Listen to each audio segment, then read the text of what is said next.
అనకాపల్లి జిల్లా ఎస్ రాయవరం మండలంలో వైన్ షాపులు మూసివేసి వైన్ షాప్ లైసెన్స్ దారులను నిరసన తెలిపారు.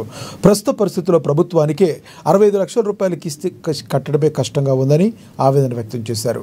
అలాంటి సమయంలో పర్మిట్ రూములకు 7,50,000 రూపాయలు కట్టమనడం ఎంతవరకు సబబని ప్రశ్నించారు. ప్రభుత్వంకి కిస్తీ కడుతూ వైన్ షాప్ రన్ చేస్తున్న తమపై ఎక్కడో కిళ్ళీ బడ్డీలో మద్యం సేవిస్తున్నారంటూ ఎక్సైజ్ శాఖ కేసులు రాయించడం మంచి పద్ధతి కాదన్నారు. ఎక్సైజ్ శాఖ పనితీరు ఇలానే కొనసాగితే వైన్ షాపులు కొనసాగించలేమని తేల్చి చెప్పారు.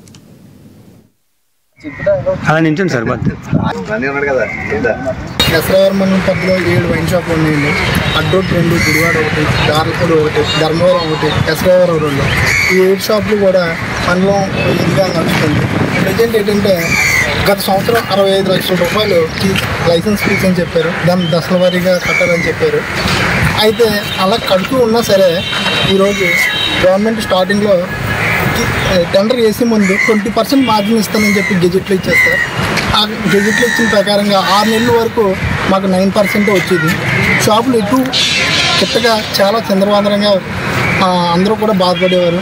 దీన్ని మళ్ళీ గవర్నమెంట్ దృష్టికి తీసుకెళ్ళగా గవర్నమెంట్ ఏం చేసిందంటే మళ్ళీ 14% అంటే 13.5, 14% మార్జిన్ పెంచింది. అయినా సరే మాకు ఏం గిట్టుబాటు అవ్వట్లేదు సార్. గిట్టుబాటు అవ్వకపోగా ఇప్పుడు ప్రజెంట్ ఉన్న రాష్ట్రంలో ఉన్న షాపులన్నీ లాస్లోనే నడుస్తున్నాయని అంటున్నారు.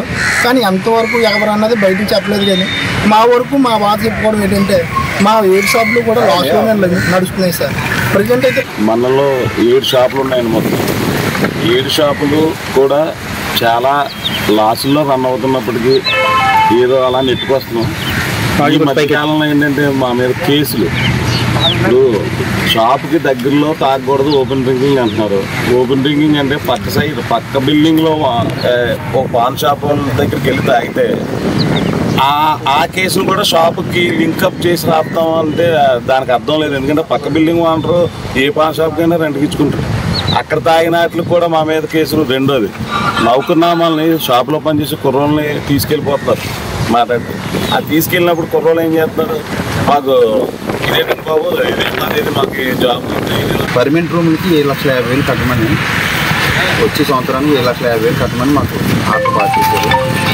పర్మనెంట్ రూమ్లు కట్టడానికి షాపులు అన్నింటి మాకు అప్పుడు షాప్కి ఇంత కావాలి, సైజ్ కావాలి ఏం చెప్పలేదు. షాపులు మేము ఏ సైజులో కావాలో ఆ సైజు తీసుకున్నాం. ఇప్పుడు పర్మనెంట్ రూమ్లు మళ్ళీ పక్కన కట్టాలంటే మాకు ప్లేసులు లేవు. అలాగే అవసరం లేని దగ్గర కూడా మమ్మల్ని పర్మనెంట్ రూమ్లు కట్టాలంటే మేము కట్టలేము. ఇప్పుడు ఆర్థికంగా చాలా ఇబ్బందులు పడుతున్నాం షాపులు రన్ చేయడానికి కూడా. అది కాకుండా ఈ గడిచిన 20 రోజులతో కలిపి ఈ నెలలో కూడా 1,25,000 కట్టమంటున్నారు. వచ్చే సంవత్సరం 7,50,000, ఇదేమో 1,25,000.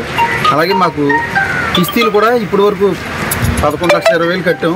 ఇప్పుడు 12 లక్షలు కట్టవలసి వస్తుంది. అదనంగా 10% నెక్స్ట్ ఇయర్ యాడ్ అవుతుంది. ఇదే భారం అనుకుంటే మళ్ళీ ఈ భారంతో పాటు ఈ పర్మనెంట్ రూమ్లకి డబ్బులు కట్టడం అనేది మేము కట్టలేము. ఇదే